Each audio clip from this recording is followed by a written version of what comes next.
धर्म और सच्चाई की शक्ति। आज हम सत्यवादी राजा हरिश्चंद्र की कहानी सुनते हैं। राजा हरिश्चंद्र सत्य और धर्म के प्रतीक माने जाते हैं। उनकी कहानी हमें यह सिखाती है कि जीवन में कितनी भी कठिनाइयां क्यों ना आए, सत्य और धर्म का पालन करना कभी नहीं छोड़ना चाहिए। हरिश्चंद्र एक महान राजा थे जो अपने सत्य और न्याय के लिए प्रसिद्ध थे। उनके राज्य में हर कोई खुशहाल था। एक दिन ऋषि विश्वामित्र ने उनकी सत्य निष्ठा की परीक्षा लेने का निश्चय किया। श्री ऋषि विश्वामित्र ने राजा हरिश्चंद्र से आकर कहा, मैंने एक यज्ञ किया है जिसके लिए मुझे दक्षिणा चाहिए। क्या आप मुझे अपनी पूरी संपत्ति दक्षिणा में देंगे? राजा ने सत्य की रक्षा करते हुए अपनी पूरी संपत्ति दे दी। इसके बाद ऋषि ने कहा, अब तुम्हें अपना राज्य भी मुझे देना होगा। राजा ने राज्य छोड़ दिया और अपनी पत्नी तारा और पुत्र रोहिताश्व के साथ वन में रहने चले गए।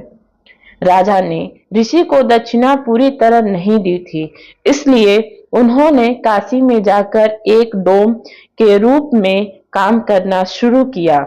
उनकी पत्नी तारा ने घरों में काम करना शुरू किया और पुत्र रोहिताश्व भी कठिन जीवन जीने लगा। एक दिन उनके पुत्र की सर्प के काटने से मृत्यु हो गई। तारा अपने पुत्र के शव को लेकर शमशान पहुंची। वहां हरिश्चंद्र अपने कर्तव्य के अनुसार उनसे शमशान की दक्षिणा मांगने लगे। तारा ने रोते हुए कहा, हमारे पास देने के लिए कुछ नहीं है। यह सुनकर राजा ने अपने कर्तव्य और पिता के भाव के बीच संघर्ष किया, लेकिन उन्होंने धर्म का पालन किया और दक्षिणा मांगने पर अड़े रहे। राजा हरिश्चंद्र की सच्चाई और धर्म पालन देखकर सभी देवता प्रसन्न हुए। भगवान विष्णु ने प्रकट होकर कहा, हे हरिश्चंद्र, तुम्हारी सत्य निष्ठा और धर्म पालन ने हमें प्रभावित किया। तुम्हारा पुत्र जीवित हो जाएगा और तुम्हें तुम्हारा राज्य वापस मिलेगा।